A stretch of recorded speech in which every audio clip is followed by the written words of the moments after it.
अस्सलाम वालेकुम, मेरा नाम अज़वर है और मेरा चैनल देख रहे हैं काबिश। आज के इस लेसन में हम सीखेंगे जावास्क्रिप्ट थोड़ी सी, और ये लेसन है उन बच्चों के लिए जो कि अपनी स्किल्स को इम्प्रूव करना चाहते हैं, या ऐसे लोग जिनके पास कोई ऐसी स्किल्स नहीं है, जो कि पाकिस्तान से माइग्रेट करना चाहते हैं दूसरे मुल्कों में, लेकिन उनके पास कोई ऐसी स्किल्स नहीं है जिसकी बुनियाद पर वो बाहर जा सकें। और ये लैंग्वेज जावास्क्रिप्ट ये काफ़ी बेहतरीन टूल साबित हो सकती है पाकिस्तान में रहते हुए भी अपना सोर्स ऑफ इनकम बढ़ाने के लिए। इसकी बहुत ज़्यादा डिमांड है दुनिया भर में। तो आज हम सीखेंगे, ये स्क्रिप्ट जो आपके सामने है, ये छोटा क्विज़ है। इसमें एक सवाल है, हाउ मेनी टाइगर्स, एक इमेज है आपके सामने, कुछ रेडियो बटन्स हैं, कुछ ऑप्शंस हैं, और एक ये डिस्प्ले बॉक्स है जहाँ पर रिजल्ट डिस्प्ले होगा। तो अगर मैं सेलेक्ट करूँ सही आंसर, तो करेक्ट का मैसेज लिखा हुआ आता है, उसके बाद टिक सिंबल भी आ जाता है, उसके बाद दूसरा क्वेश्चन आ जाता है, ट्रू और फॉल्स का है ये। और अगर मैं गलत आंसर टाइप करूं, सेलेक्ट करूं, तो इसमें मेरे पास आ जाएगा क्रॉस और रॉन्ग लिखा हुआ आ जाएगा। तो एक काफ़ी छोटी सी एप्लीकेशन है। मुझे यकीन है कि हमारे यंग बच्चे ये जावास्क्रिप्ट सीख सकते हैं, और ये इस सीरीज़ का पहला लेसन है। तकरीबन 1 या 1.5 घंटा लगेगा, और मैंने ख़ास कर चूज़ किया है एक किसी कदर मीडियम लेवल का, ना बहुत ज़्यादा डिफ़िकल्ट है ना बहुत ज़्यादा आसान है। तो वो लोग जो नहीं सीख सकते या उनके लिए मुश्किल है, उनको ऐसा इम्प्रेशन ना मिले कि ये बहुत ज़्यादा आसान है। और इतना ज़्यादा मुश्किल भी टॉपिक सेलेक्ट नहीं किया मैंने कि जो बच्चे काबिल हैं, जो बच्चे मेहनत कर सकते हैं, वो ये सोचें कि वो ये नहीं सीख सकते। इसके लिए आपको सिर्फ 2 चीज़ों की ज़रूरत है। एक है वेब ब्राउज़र, मेरे पास क्रोम है, और इसके अलावा आपको डाउनलोड करना पड़ेगा एक टेक्स्ट एडिटर। कोई सा भी टेक्स्ट एडिटर आप यूज़ कर सकते हैं, लेकिन मैं यूज़ करूँगा विजुअल स्टूडियो कोड। और इसको हम देखते हैं कि ये आपने जाना है इस लिंक पर, और ये माइक्रोसॉफ्ट की तरफ से एक फ्री की एप्लीकेशन है जिसको आप डाउनलोड कर सकते हैं, डाउनलोड फॉर विंडोज़। और इसके बाद इसको इंस्टॉल करना कुछ सेकंड्स का काम है। मैं इसमें ज़्यादा टाइम वेस्ट नहीं करूँगा क्योंकि बहुत ही इंट्यूटिव है, बहुत ही आसान है। तो शुरू करते हैं अपना प्रोजेक्ट। ये मैंने एक फ़ोल्डर क्रिएट किया हुआ है अपने डेस्कटॉप पे, हाउ मेनी टाइगर्स, और आप राइट माउस क्लिक करके न्यू और एक न्यू फोल्डर क्रिएट कर सकते हैं। मैंने ऑलरेडी किया है इसको पहले से। और इस फोल्डर को मैं अगर ओपन करूं, तो इसमें एक और सब फोल्डर है इमेजेस का, और इस फोल्डर में कुछ इमेजेस हैं, एसवीजी इमेजेस हैं और कुछ पीएनजी इमेजेस हैं। तो मैं ये एक फ़ाइल है onetiger.svg, अगर मैं इसको क्लिक करूं, तो इसमें हमारे वेब ब्राउज़र में आप देखें कि ओपन हो गई है। टाइगर का एक स्केच है ये, इसको मैं बंद कर देता हूँ। 2 टाइगर्स एसवीजी इसको खोलते हैं, तो इसमें 2 स्केचेस हैं टाइगर्स के, और इसी तरह से 10 स्केचेस तक मौजूद हैं। एक हमारे पास मौजूद है टिक पीएनजी, ये वो सारी इमेजेस हैं जो हमें ज़रूरत पड़ेगी, और एक क्रॉस पीएनजी की इमेज भी है इसमें। और इसी तरह से ये मुख्तलिफ स्केचेस हैं नंबर ऑफ टाइगर्स के, और हमें पूछना है क्वेश्चन यूज़र से कि how many tigers visible on this image, on this page, और उसके बाद यूज़र ने जवाब देना है हमें इस एप्लीकेशन के थ्रू। तो लेफ़्ट माउस मैं क्लिक करता हूँ, मैंने होल्ड डाउन किया हुआ है, और मैं ड्रैग करके अपने विजुअल स्टूडियो कोड में इसको ओपन कर लेता हूँ, ड्रॉप कर देता हूँ। और ये एक तरीका है फोल्डर को ओपन करने का विजुअल स्टूडियो कोड में। लेफ़्ट हैंड साइड पे ये एक्सप्लोरर है, मैं क्लिक करता हूँ, और ये हमारा फोल्डर हाउ मेनी टाइगर्स का ओपन हो गया है, और इसमें इमेजेस का सब फोल्डर भी मौजूद है, इसमें सारी इमेजेस मौजूद हैं। तो मैं गेट स्टार्टेड के फाइल को क्लोज कर देता हूँ, और लेफ़्ट हैंड साइड पे, थोड़ा सा राइट हैंड साइड पे एक न्यू फाइल का आइकन है, मैं इसको क्लिक कर देता हूँ, और यहाँ पे मैं टाइप करता हूँ index.html। और उससे पहले मैं ये फाइल यहाँ पे, फोल्डर यहाँ पे भी खोल लेता हूँ। साइज चेंज करते हैं, और ये इंडेक्स फाइल यहाँ पे क्रिएट हो गई इस फोल्डर में। तो मैं एक्सप्लोरर को बंद कर देता हूँ क्लिक करके, एक्सक्लेमेशन मार्क और टैब मैंने प्रेस किया। ये बेसिक HTML स्केलेटन क्रिएट हो गया है, इसको बॉयलर प्लेट भी कहते हैं। तो ये फाइल हमारे पास यहाँ पे क्रिएट हो गई है, एक वेब डॉक्यूमेंट है एज यू कैन सी, और ये मेरे पास डिफ़ॉल्ट ब्राउज़र इस वक्त गूगल क्रोम है। आपका जो भी ब्राउज़र होगा उसके हिसाब से यहाँ पे उसका आइकन नज़र आएगा। तो मैं डबल क्लिक करके इसको भी ओपन कर देता हूँ, और ये एक ब्लैंक HTML डॉक्यूमेंट है, ब्लैंक वेब पेज है और इसमें हमने अपनी एप्लीकेशन लिखनी है। सबसे पहला काम मैं ये करता हूँ कि मैं यहाँ पे लिखूँगा हाउ मैनी टाइगर्स। ये हमारा डॉक्यूमेंट का टाइटल है जो कि यहाँ पे नज़र आएगा और ये बड़ा ज़रूरी होता है कि आप एप्रोप्रिएट टाइटल क्रिएट करें, क्योंकि गूगल को जब आप सर्च इंजन में जाते हैं, एप्लीकेशन अपलोड करते हैं सर्वर पे, तो गूगल का सर्च इंजन आपकी वेबसाइट को डिस्प्ले करने के लिए या आपकी एप्लीकेशन को डिस्प्ले करने के लिए जो चीज़ें चेक करता है उसमें एक टाइटल एक बड़ी अहम चीज़ है। तो मैं सेव कर दिया मैंने इसको, मैं रिफ्रेश करता हूँ तो ये टाइटल मेरा यहाँ पे लिखा हुआ नज़र आ रहा है। अब हमारे पास ये एक डॉक टाइप डिक्लेरेशन है। इसका मतलब है ब्राउज़र को हम ये बता रहे हैं कि हमारा जो डॉक्यूमेंट है, जो वेब पेज है, जो वेब एप्लीकेशन है वो HTML5 में लिखी गई है। इसके अलावा दो इसमें एक ओपनिंग HTML टैग मौजूद है और एक क्लोजिंग HTML टैग मौजूद है, यानी कि ये ओपनिंग HTML टैग और क्लोजिंग HTML टैग मिलके बनाते हैं एक HTML एलिमेंट। और टैग ओपन करने के लिए आपको एक एंगल ब्रैकेट लिखना पड़ता है, टैग का नाम लिखना पड़ता है और क्लोजिंग एंगल ब्रैकेट होता है। इसी तरह से क्लोजिंग HTML टैग सिमिलर होता है बिल्कुल ओपनिंग एंगल ब्रैकेट, लेकिन इसमें एक फॉरवर्ड स्लैश भी होता है और उसके बाद टैग का नाम और ये क्लोजिंग एंगल ब्रैकेट। तो ये हमारे पास एक HTML एलिमेंट है और इसमें एक चाइल्ड ये है हेड का, जिसमें कुछ फर्दर मज़ीद कुछ चिल्ड्रन हैं और उसके बाद ये एक बॉडी का एलिमेंट भी मौजूद है, एक ओपनिंग बॉडी टैग और एक क्लोजिंग बॉडी टैग। और इस बॉडी में हम अपना स्क्रिप्ट या अपनी HTML लिखेंगे। तो सबसे पहले मैं बॉडी में जाता हूँ और बॉडी में मैं टाइप करूँगा हैश सिंबल और आई मेन कंटेनर। ठीक है, मैं टैब दबाता हूँ। आपने देखा कि मैंने कैमल केस इस्तेमाल किया है। पहला वर्ड इसमें छोटा है, स्मॉल कैप्स, उसके बाद जो नेक्स्ट वर्ड है उसका जो पहला कैरेक्टर है वो कैपिटल में है। इसी तरह से उसके बाद का जो वर्ड है उसका पहला लेटर कैपिटल है और कोई इसमें गैप नहीं है। तो ये हमने एक डिवीज़न क्रिएट कर ली है। डिव का मतलब होता है डिवीज़न। अपने वेब पेज पे ये मोस्ट कॉमनली यूज एलिमेंट है। तो ये एलिमेंट का ओपनिंग टैग यहाँ पे से शुरू हो रहा है, यहाँ पे ख़त्म हो रहा है और इसमें एक एट्रीब्यूट है आईडी का। हमने इस डिव को एक आईडी भी दी है, एक नाम भी दिया है। और ये क्लोजिंग डिव टैग है जो क्रिएट किया गया एक angle bracket forward slash div यानी एलिमेंट का नाम, टैग का नाम और क्लोजिंग, और ये हिस्सा इसका इनर HTML है। तो मैं अगर इसको इस वक्त सेव करूं तो बावजूद इसके कि एक एलिमेंट मौजूद है यहाँ पे, लेकिन ये नज़र नहीं आता। ठीक है, तो मैं ये हिस्सा कहलाता है इनर HTML।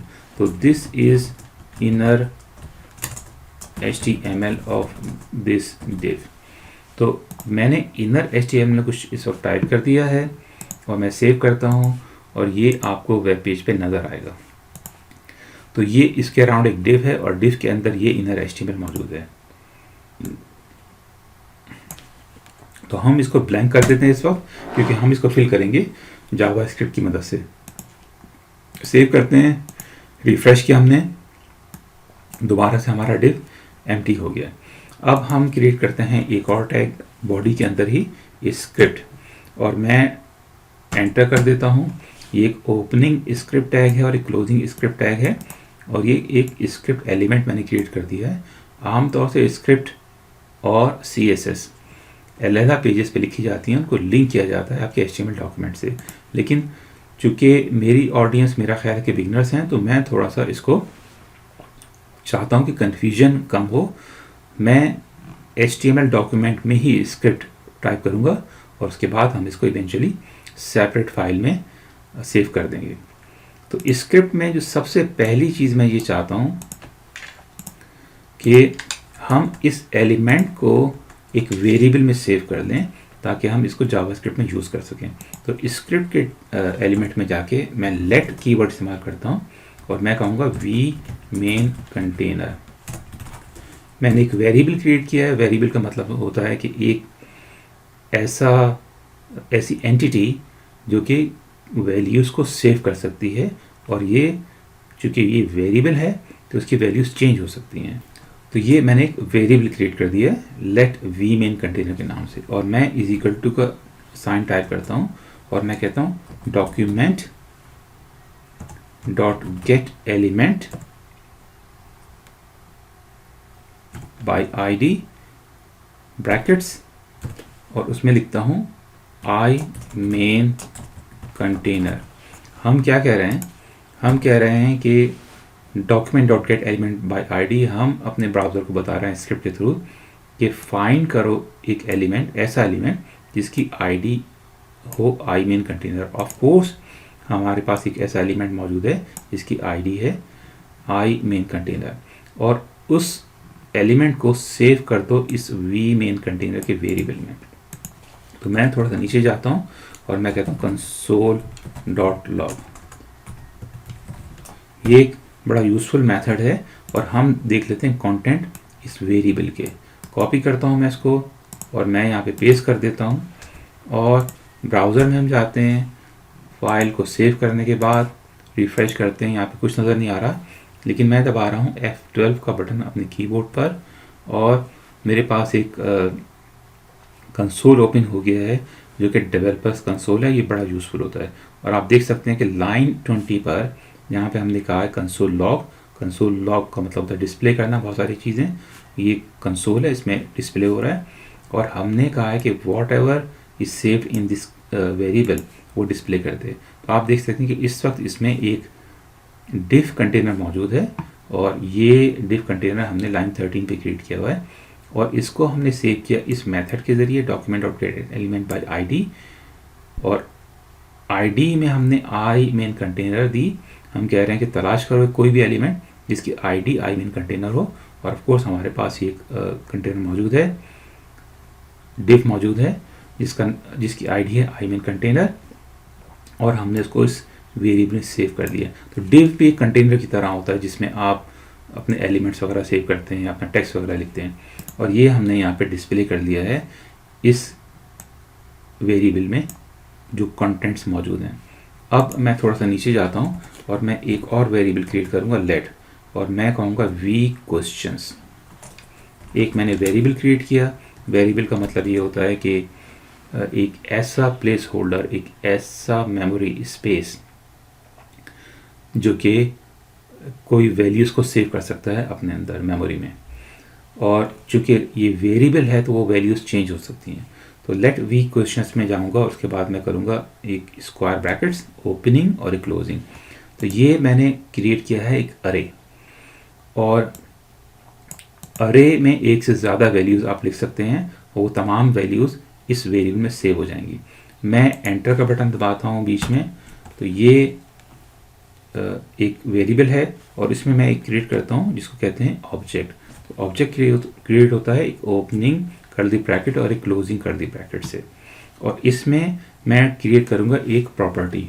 ठीक है, तो उस प्रॉपर्टी को मैं कहता हूँ क्वेश्चन और कोलन और कोटेशन मार्क्स डबल या सिंगल, और मैं कहता हूँ हाउ मैनी टाइगर्स। तो ये हमारे पास एक प्रॉपर्टी क्रिएट हो गई है। ये वेरिएबल है वी क्वेश्चंस का, इसको क्वेश्चंस कर देते हैं। ये अरे है, और इस अरे के इंडेक्स 0 पर ये एक ऑब्जेक्ट है, और इस ऑब्जेक्ट में एक प्रॉपर्टी है जिसमें एक की है क्वेश्चन की, और ये एक वैल्यू कहलाती है। ठीक है, और मैं कॉमा का साइन डालता हूँ, और उसमें मैं टाइप करता हूँ इमेज। एक और की क्रिएट कर रहा हूँ मैं, की, और उसकी वैल्यू मुझे यहाँ पे देनी है। तो ये की एंड ये वैल्यू मिलके कहलाती है प्रॉपर्टी। और इमेज में मैं चाहता हूँ तो ये क्वेश्चन हमारा डिस्प्ले हो यहाँ पर यूज़र को, उसके बाद एक इमेज डिस्प्ले होगी, और उस इमेज के लिए अगर आपको याद हो तो ये इमेज का फोल्डर है, हमने ये इमेज पहली इमेज पिक करनी है इसमें से। तो इस ऑब्जेक्ट में सेकेंड प्रॉपर्टी में इमेज के नाम से की बनाई है मैंने, और उसकी वैल्यू के लिए double quotation marks opening and closing, और उसके बाद इमेजेस के फोल्डर को रेफरेंस करूंगा मैं / और 1 tiger.svg की इमेज मैंने इस ऑब्जेक्ट में, जो कि इस अरे के इंडेक्स 0 पे मौजूद है और सेकंड प्रॉपर्टी है, सेव कर दी है। ठीक है, तो ये अरे है opening and closing square brackets, इसमें ये ऑब्जेक्ट है, और इस ऑब्जेक्ट में एक प्रॉपर्टी ये है और एक प्रॉपर्टी ये है, और हर प्रॉपर्टी मुश्तमिल होती है एक की और एक वैल्यू पर। तो हमारे पास दो प्रॉपर्टीज मौजूद हैं, एक है क्वेश्चन, और क्वेश्चन का जो टेक्स्ट है, कंटेंट है, वो ये है, और इमेजेस के की में हम रेफरेंस कर रहे हैं इस इमेज को जो कि इस इमेजेस फोल्डर में सेव है। अब हम चाहते हैं कि जी यहाँ पे तो टाइगर ये क्वेश्चन डिस्प्ले हो गया, उसके बाद एक इमेज डिस्प्ले हो गई, उसके बाद हमें ऑप्शंस देने यूज़र को कि सही और गलत क्या ऑप्शंस हैं। तो एक मैं अरे और क्रिएट कर लेता हूँ, थर्ड प्रॉपर्टी में क्रिएट कर रहा हूँ ऑप्शंस के नाम से, और उस ऑप्शन में एक और अरे है और इसमें कुछ वैल्यू सेव करेंगे हम, डबल कोटेशन मार्क्स 1 2 3 4 5 और 6। तो ये मैंने 6 वैल्यूज़ सेव कर दी हैं। जब यहाँ पे ये क्वेश्चन आएगा, टाइगर की इमेज आएगी और ये 6 ऑप्शंस डिस्प्ले होंगे रेडियो बटन के साथ, और यूज़र को सेलेक्ट करना होगा राइट आंसर, और राइट आंसर भी आपको सेव करना पड़ेगा इसी ऑब्जेक्ट में, और करेक्ट आंसर होगा इन दिस केस, क्योंकि एक टाइगर की इमेज डिस्प्ले हो रही है तो करेक्ट आंसर होगा उसका 1। तो अगेन ये मैंने एक डिफ कंटेनर क्रिएट किया है और इसको आईडी दी है आई मेन कंटेनर। इसका इनर एचटीएमएल इस वक्त खाली है और कुछ भी नज़र नहीं आ रहा आपको वेब पेज पे। इस एलिमेंट को मैंने सेव किया जावास्क्रिप्ट की मदद से एक वेरिएबल में, और उस वेरिएबल को मैंने नाम दिया वी मेन कंटेनर। मैं कोशिश करता हूँ कि जितने वेरिएबल्स क्रिएट करूँ उसमें वी पहले से लगा दूँ ताकि मुझे अंदाज़ा होता रहे कि ये एक वेरिएबल है। इसी तरह से आईडीज़ में मैं जो टाइप करता हूँ आमतौर से, ये कन्वेंशन नहीं है, ये मैं यूज़ करता हूँ अपनी आसानी के लिए, कोशिश करता हूँ कि तमाम आईडीज़ में मैं आई लगाऊँ। तो उसके बाद हमने जावास्क्रिप्ट का एक मेथड यूज़ किया है जिसको कहते हैं document dot gate element by ID. Document refer करता है इस वेब डॉक्यूमेंट को, और गेट एलिमेंट बाय आईडी एक मेथड है जो कि किसी भी एलिमेंट को आईडी की मदद से टारगेट कर सकता है। तो हमने कहा कि तलाश करो कोई भी एलिमेंट जिसकी आईडी हो आई मेन कंटेनर। ऑफ कोर्स हमारे पास ये एक एलिमेंट है जिसकी आईडी है आई मेन कंटेनर, और इसको हमने इस वेरिएबल में सेव कर दिया, और इस कंटेनर को हमने डिस्प्ले भी कर दिया कि इस वक्त इसमें कोई चाइल्ड मौजूद नहीं है, सिर्फ एक डिव है, और ये डिव की इनर एचटीएमएल इस वक्त एम्प्टी है। और उसके बाद हमने एक अरे क्रिएट किया with the help of let keyword. इस अरे को नाम दिए वी क्वेश्चंस। इसमें एक हमने ये अरे क्रिएट करते हैं आप, और इसमें एक ऑब्जेक्ट है, और ऑब्जेक्ट में 4 प्रॉपर्टीज़ हैं और हर प्रॉपर्टी की की और एक वैल्यू। अब हमें ये क्वेश्चन पिक करना है और हमें डिस्प्ले करना है इस इनर एचटीएमएल में ताकि हमारे यूज़र्स को नज़र आए। तो हम जाते हैं थोड़ा सा नीचे और हम क्रिएट करते हैं एक और वेरिएबल, और मैं कहूँगा VH3। इस वेरिएबल को नाम मैं दे रहा हूँ VH3। मैं कहता हूँ डॉक्यूमेंट डॉट क्रिएट एलिमेंट। पहला एलिमेंट हमने क्रिएट किया था डायरेक्ट HTML के ज़रिए। एक और एलिमेंट हम क्रिएट करना चाहते हैं जो कि जावास्क्रिप्ट की मदद से है, और उस एलिमेंट को हम सेव करेंगे इस वेरिएबल में let VH3 is equal document dot create element. और जो एलिमेंट हम क्रिएट करना चाहते हैं वो H3 एलिमेंट है। H3 हेडिंग 3, हेडिंग 6 टाइप्स की हेडिंग्स होती हैं, heading 1, heading 2, heading 3, heading 4, 5 and 6, और हेडिंग 1 सबसे ज़्यादा बड़ी होती है, हेडिंग 3 समवेयर इन बिटवीन होती है। तो मैंने एक एलिमेंट क्रिएट कर लिया है H3 का और इसको सेव कर दिया है इस वेरिएबल में। लेकिन अगर मैं इसको सेव करूं अभी और रिफ्रेश करूं तो कुछ आपको नज़र नहीं आएगा ये H3, क्योंकि ये एलिमेंट इस वक्त मेमोरी में है, ना तो बॉडी से अटैच है। अनलाइक दिस एलिमेंट, ये एलिमेंट बॉडी के अंदर मौजूद है, ये ओपनिंग बॉडी का टैग है और ये क्लोजिंग टैग है। तो ये एलिमेंट जो हमने HTML की मदद से किया हुआ है ये बॉडी का चाइल्ड है और बॉडी के अंदर मौजूद है। लेकिन हमारा H3 एलिमेंट इस वक्त मेमोरी में है, ये किसी तरह से अटैच नहीं है आपके डॉक्यूमेंट से। तो मैं जाता हूँ वी मेन कंटेनर, मैं कहता हूँ we main container dot append child, और opening parenthesis and closing parenthesis, और मैं नाम देता हूँ VH3 का।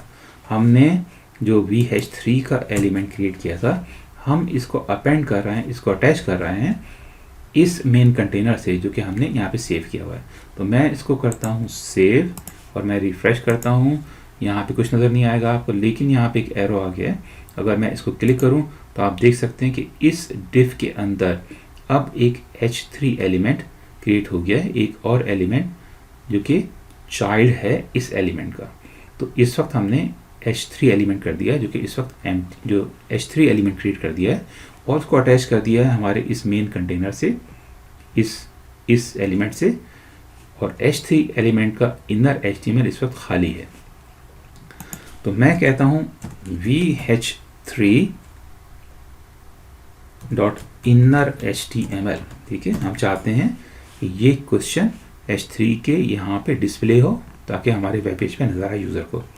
तो मैं कहता हूँ इस वेरिएबल का नाम वी क्वेश्चंस कंट्रोल C और कंट्रोल V, और इस वेरिएबल के जो कि अरे है, जिसमें अरे सेव है, इसके इंडेक्स 0 पे एक ऑब्जेक्ट है जो कि ये वाला ऑब्जेक्ट है, और इसमें की कौन सी है, एक क्वेश्चन। तो डॉट क्वेश्चन, ठीक है, ये की हम पिक कर रहे हैं और इसका इनर HTML इसकी प्रॉपर्टी के बराबर कर दिया हमने।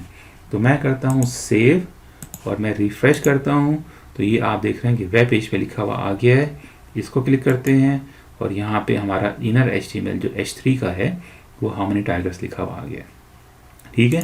तो ये क्वेश्चन हमने पिक कर लिया है इस ऑब्जेक्ट से, इस वेरिएबल की मदद से, और उसको अटैच कर दिया है इवेंचुअली इस एलिमेंट में। अब हम जाते हैं दोबारा से, इमेज हमें डिस्प्ले करनी है, तो मैं दोबारा से एक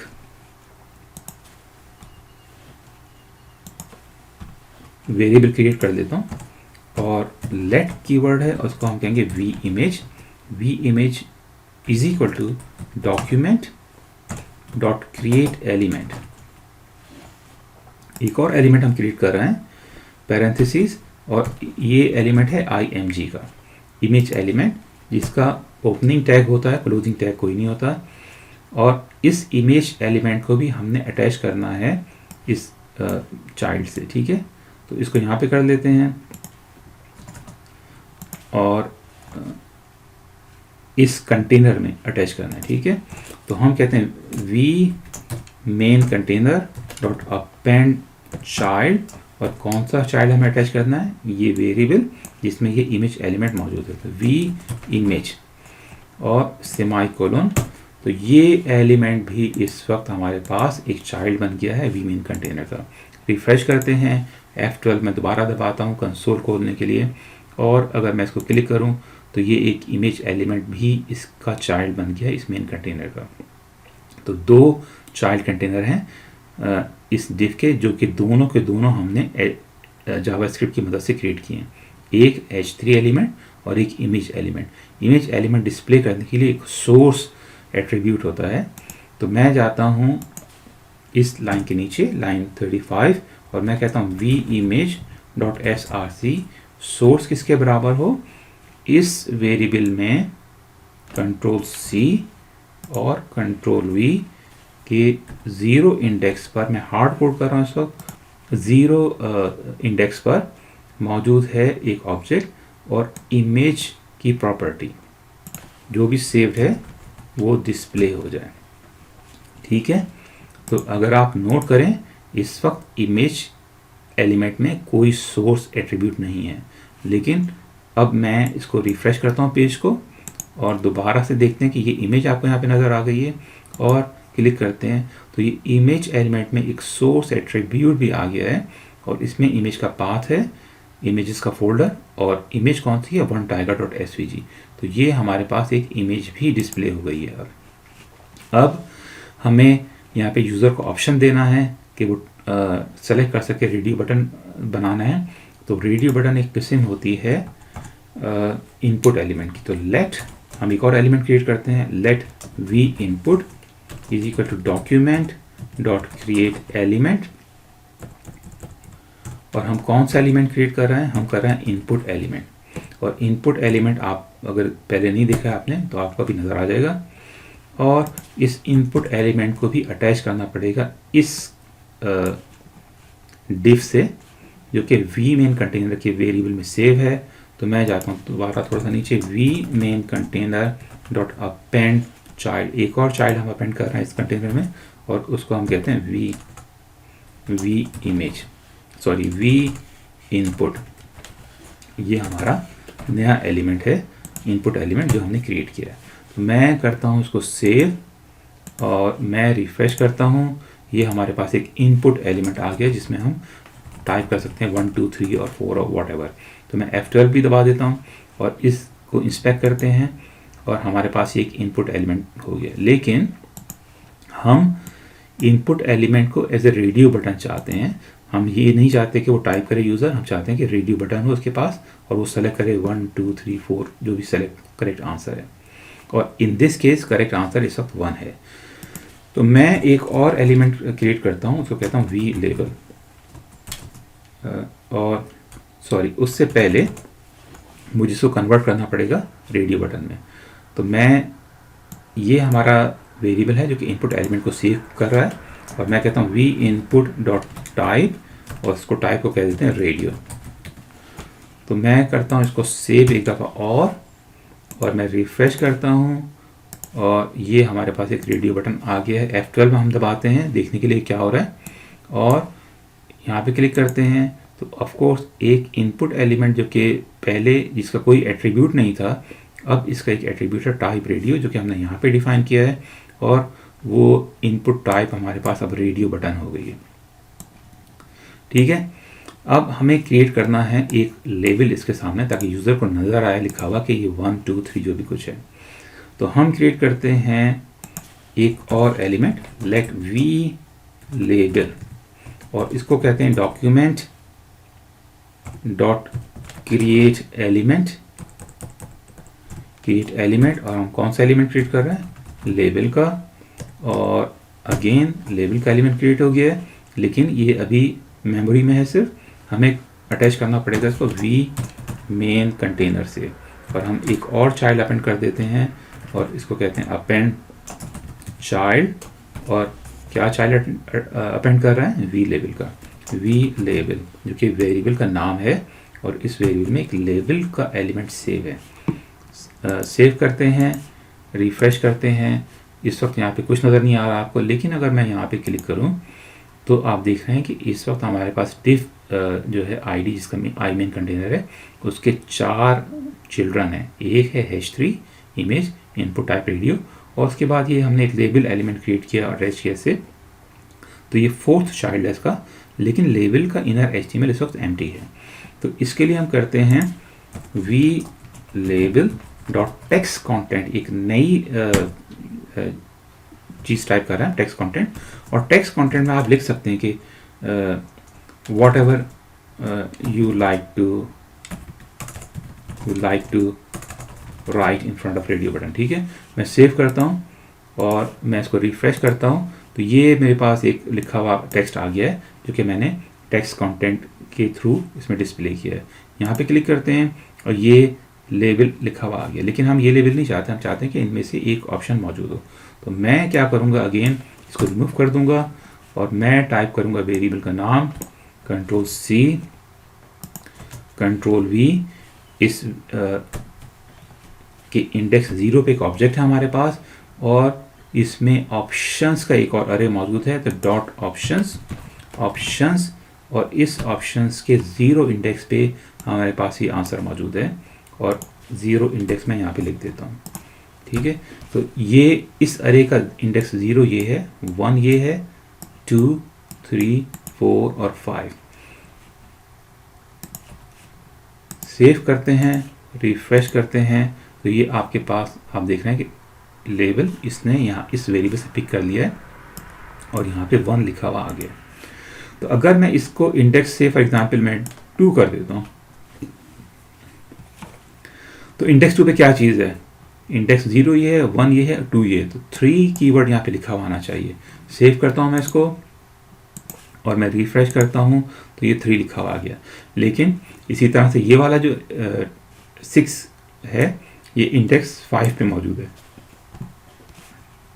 सेव करते हैं और रिफ्रेश करते हैं तो ये 6 लिखा हुआ आ गया यहाँ पे। तो मैं इसको कर देता हूँ दोबारा से इंडेक्स 0 और मैं फाइल सेव करता हूँ और रिफ्रेश करता हूँ तो ये 1 लिखा हुआ आ गया। अब हमें ऑप्शंस एक से ज़्यादा चाहिए। हम ये चाहते हैं कि सारे के सारे ऑप्शंस मौजूद हों और यूज़र सेलेक्ट करे सही ऑप्शन को। तो हम यूज़ करेंगे, एक चीज़ होती है जावास्क्रिप्ट में फॉर लूप, और हम ये चाहते हैं कि ये रेडियो बटन 6 के करीब क्रिएट हों। तो मैं जाता हूँ जस्ट इनपुट एलिमेंट से पहले जो कि रेडियो बटन की सूरत में मौजूद है, और मैं फॉर लूप यूज़ करता हूँ। तो for let i is equal to 0। हम एक फॉर लूप क्रिएट कर रहे हैं और हम चाहते हैं कि ये रन हो 6 दफ़ा, और जब भी वैल्यू i की 6 से कम हो तो मैं इसको कंप्लीट कर लेता हूँ। तो ये मैंने एक फॉर लूप क्रिएट किया है, और पैरेंथेसिस में लेट के नाम से, लेट कीवर्ड से मैंने एक वेरिएबल क्रिएट किया है, और वेरिएबल का नाम है i, और इसकी इनिशियल वैल्यू 0 है। और ये मैं लूप रन कर रहा हूँ, मैं चाहता हूँ कि लूप रन हो 6 दफ़ा। तो एक ओपनिंग कर्ली ब्रैकेट और एक क्लोजिंग कर्ली ब्रैकेट, और मैं यहाँ पे क्लोजिंग कर्ली ब्रैकेट यहाँ पे डाल देता हूँ।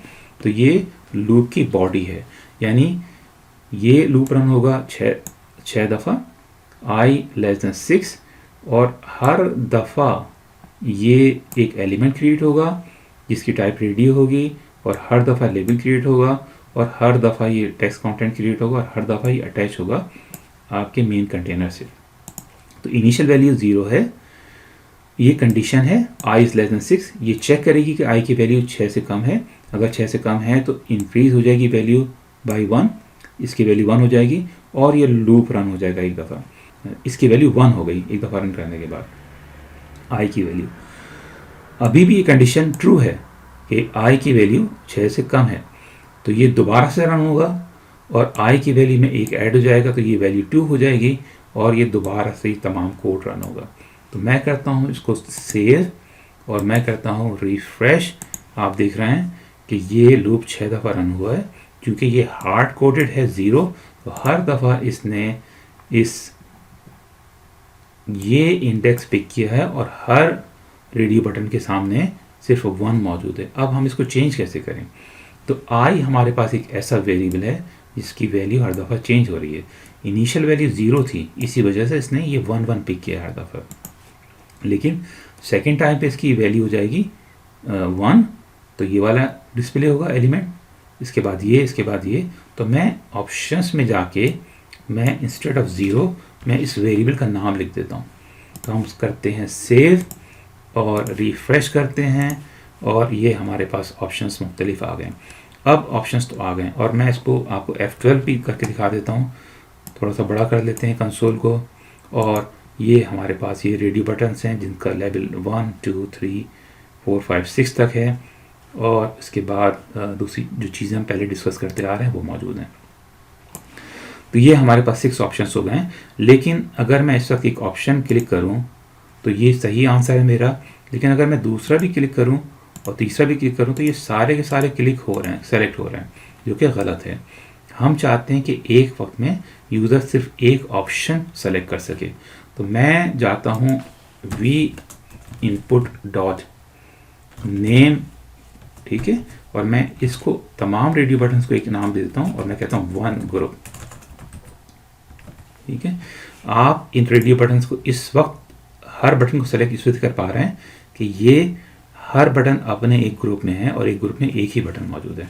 तो मैंने क्या किया कि मैंने तमाम इनपुट बटन्स को, इनपुट एलिमेंट्स को एक नाम दे दिया है, और जिसका नाम मैंने रख दिया 1 ग्रुप।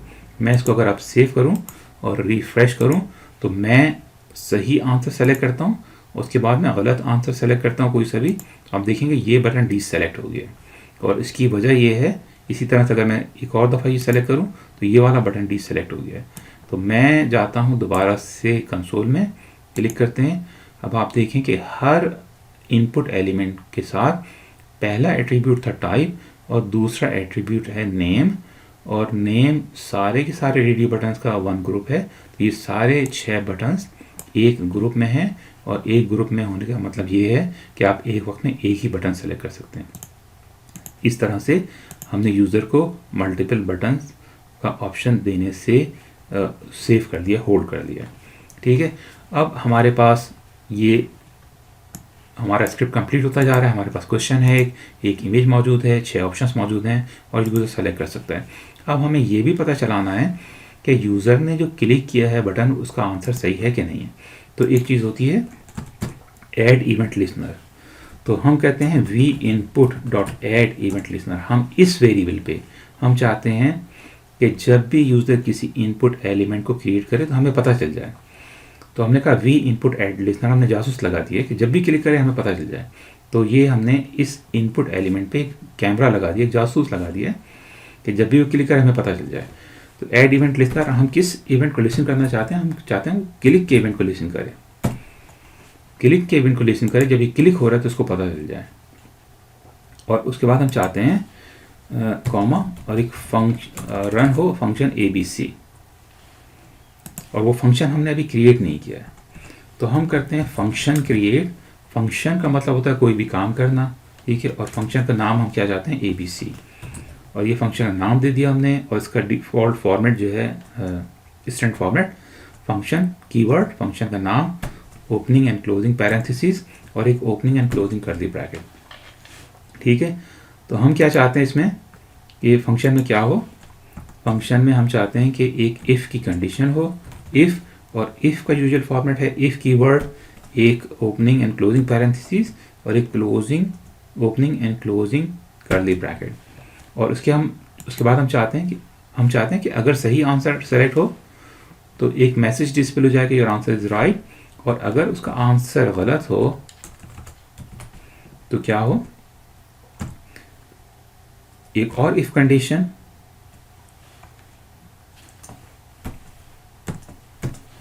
और उसके बाद उसको मैसेज डिस्प्ले हो कि आंसर गलत है, ठीक है। तो इफ कंडीशन में जाते हैं, हम लिखते हैं कि इफ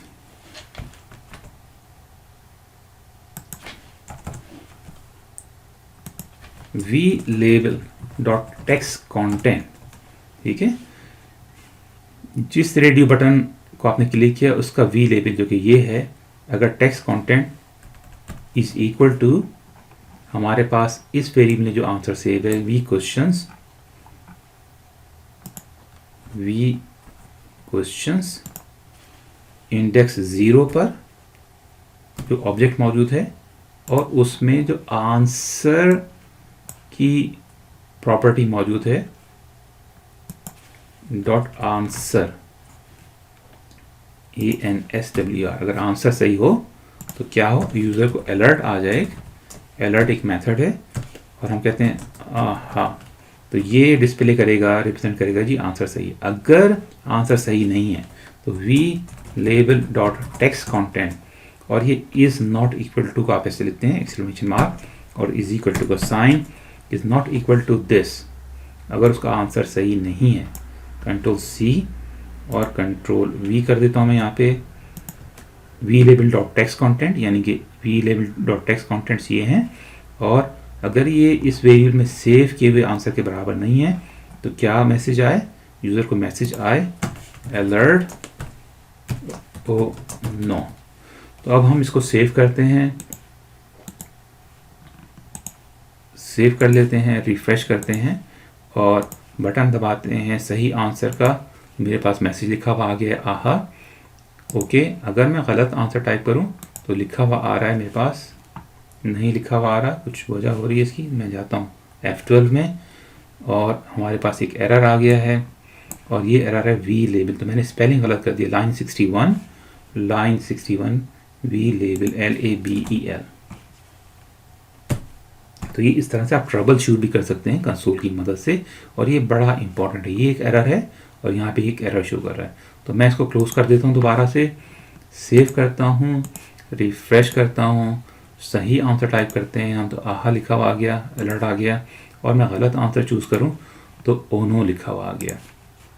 तो ये हमारी बेसिक फंक्शनैलिटी किसी कदर आ गई है इसमें। अब हम चाहते हैं कि क्वेश्चंस एक से ज़्यादा हों, क्योंकि इसमें तो एक ही क्वेश्चन है ना। तो हमें क्या करना पड़ेगा? हमें करना पड़ेगा एक और ऑब्जेक्ट क्रिएट। तो मैं कॉपी कर लेता हूँ उस ऑब्जेक्ट को, कॉपी, और हमने अपने अरे में इंडेक्स, ये इंडेक्स 0 था इस अरे का, और ये इंडेक्स 1 है इस अरे का, और इसमें हमने दूसरी इमेज सेलेक्ट करनी है 2 tigers.svg और इसका जो सही आंसर होगा वो 2 इमेजेस होगा। ठीक है, तो ये हमारे पास एक और ऑब्जेक्ट क्रिएट हो गया है। तो मैं इसको कर लेता हूँ एक दफ़ा और कॉपी, कंट्रोल C और कंट्रोल V। यहाँ पे हम 3 इमेजेस डाल देते हैं टाइगर्स की और सही आंसर होगा 3। इसी तरह से कंट्रोल C और कंट्रोल V, यहाँ पे हम डाल देते हैं, इमेज रेफर कर देते हैं 4 टाइगर्स की और करेक्ट आंसर होगा 4। इसी तरह से यहाँ पे 5 टाइगर्स और करेक्ट आंसर होगा 5। और इसी तरह से मैं इसको कॉपी कर लेता हूँ, कंट्रोल C कंट्रोल V और 6 इमेजेस पिक कर लेते हैं हम इस वक्त और यहीं पे रुक जाते हैं। ठीक, अब हमारे पास एक अरे ऐसा मौजूद है जिसमें इंडेक्स 0 पे ये ऑब्जेक्ट मौजूद है, 6 ऑब्जेक्ट्स हैं और मुख्तलिफ इंडिसेस पर ये ऑब्जेक्ट्स मौजूद हैं। अब हमें इसको रेफ़र कैसे करना है? हमें रेफ़र कर सकते हैं हम, मैं यहाँ पे एक और वेरिएबल क्रिएट कर देता हूँ और मैं कहता हूँ लेट वी क्वेश्चन नंबर और इसकी इनिशियल वैल्यू को हम कर देते हैं 0। ठीक है, और अगर मैं इस वेरिएबल को कॉपी करके और मैं हार्ड कोड यहाँ पे के बजाय अपने स्क्रिप्ट में जाता हूँ और ये हार्ड कोड के बजाय मैं इसको यहाँ पे वेरिएबल का नाम डाल देता हूँ वी क्वेश्चन और इसकी वैल्यू हम कर देते हैं 1 फॉर एग्जांपल। ठीक है, तो इंडेक्स 0 पे ये मौजूद था और अगर मैं यहाँ पे जाके इसको मैंने क्वेश्चन नंबर डाल दिया हार्ड कोड के बजाय और यहाँ पे भी मैं क्वेश्चन नंबर डाल दूँ कंट्रोल V, तो क्या होगा? मैं जाता हूँ इसको सेव करता हूँ और मैं रिफ्रेश करता हूँ तो इसने इंडेक्स 1 से क्वेश्चन पिक किया है और इंडेक्स 1 ये है, इंडेक्स 0 ये है। तो ये इमेज है 2 टाइगर्स की और एक क्वेश्चन भी यहाँ से पिक हो रहा है, यहाँ से पिक नहीं हो रहा। तो अब हम इसको फिक्स कैसे कर सकते हैं? हम जाते हैं हर जगह पे जहाँ पे वी क्वेश्चंस लिखा हुआ है और उसको हम कर देते हैं वी क्वेश्चन इंडेक्स 0 के बजाय वी क्वेश्चन नंबर डाल देते हैं वेरिएबल का नाम।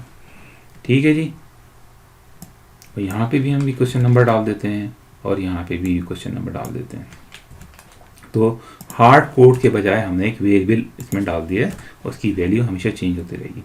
अब हमें करना क्या है कि हमें पहला काम तो ये करना है कि इस तमाम चीज़ों को एक हमें बना देना है, फंक्शन में क्लोज कर देना है। ठीक है, तो मैं जाता हूँ, इसको मैं दोबारा से करता हूँ 0 और आपको चेक कराने के लिए एक दफ़ा और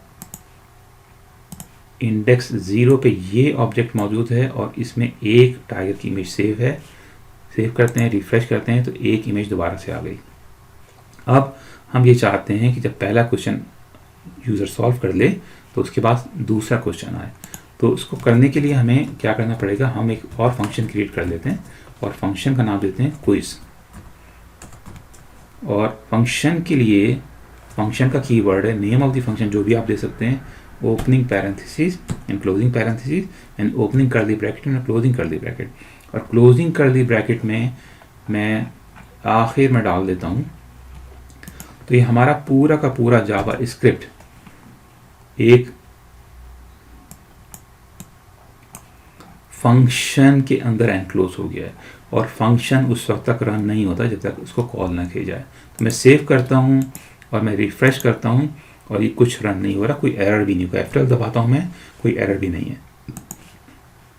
लेकिन हम इस फंक्शन को कॉल कर सकते हैं जैसे ही पेज लोड हो। तो बॉडी के ओपनिंग टैग में जाके मैं कहता हूँ ऑन लोड, जैसे ही पेज लोड हो तो ये फंक्शन रन हो जाए क्विज का। तो अब देखते हैं क्या होता है, फाइल करते हैं सेव और हम रिफ्रेश करते हैं और ये हमारे पास दोबारा से पहला क्वेश्चन आ गया है, फंक्शनैलिटी इसकी मौजूद है। अगर मैं गलत टाइप करूँ आंसर तो ओ नो लिखा हुआ आ गया, सही करता हूँ तो ओ यस। अब इसमें इसको आपने आगे कैसे बढ़ाना है कि ये पहली दफ़ा टाइप करने के बाद जब उसने यूज़र ने पहला आंसर टाइप किया तो क्वेश्चन नंबर 2 डिस्प्ले हो जाए, ये वाला डिस्प्ले हो जाए। हम क्या कर सकते हैं कि हमने जो क्वेश्चन नंबर का वेरिएबल क्रिएट किया था, क्वेश्चन नंबर का वेरिएबल क्रिएट किया, तो इसको कॉपी करते हैं और इसको यहाँ पे जाके आखिर में जहाँ पे हमारे पास आंसर सही हो गया है, तो यहाँ पे जाके इफ और एल्स कंडीशन ख़त्म हो गई, हम कहते हैं V question number plus plus. Plus plus का मतलब है कि जो भी वैल्यू भी क्वेश्चन नंबर की थी उसमें एक ऐड हो जाए, ठीक है। तो इनिशियल वैल्यू हमारी थी क्वेश्चन नंबर की 0, और जब ये क्विज रन होगा, पहला क्वेश्चन आपका डिस्प्ले हुआ और उसके बाद यूज़र ने आंसर गलत, सही या गलत टाइप किया, उसके बाद क्वेश्चन नंबर ऐड हो गया, यानी क्वेश्चन नंबर 1 हो गया। और उसके बाद हम चाहते हैं कि जी क्विज का जो फंक्शन है दोबारा से रन हो जाए।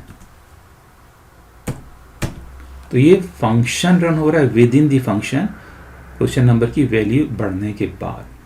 तो मैं करता हूँ सेव इसको और रिफ्रेश करता हूँ और 1 दबाता हूँ, मैं इसमें टाइप करता हूँ 1, तो आप देखें कि एक और क्वेश्चन डिस्प्ले हो गया यहाँ पे 2 का। अब मैं सही आंसर सेलेक्ट करता हूँ, आंसर मेरे पास एक अलर्ट आ गया, आहा। उसके बाद नीचे एक और क्वेश्चन डिस्प्ले हो गया है, 3 करते हैं, तो ये नीचे एक और क्वेश्चन डिस्प्ले हो गया है। हम ये चाहते हैं कि ये क्वेश्चन वर्टिकली ओरिएंटेड होने के बजाय जब पहला क्वेश्चन टाइप करे, पहला आंसर यूज़र प्रोवाइड करे, तो दूसरा क्वेश्चन यहीं पे डिस्प्ले हो।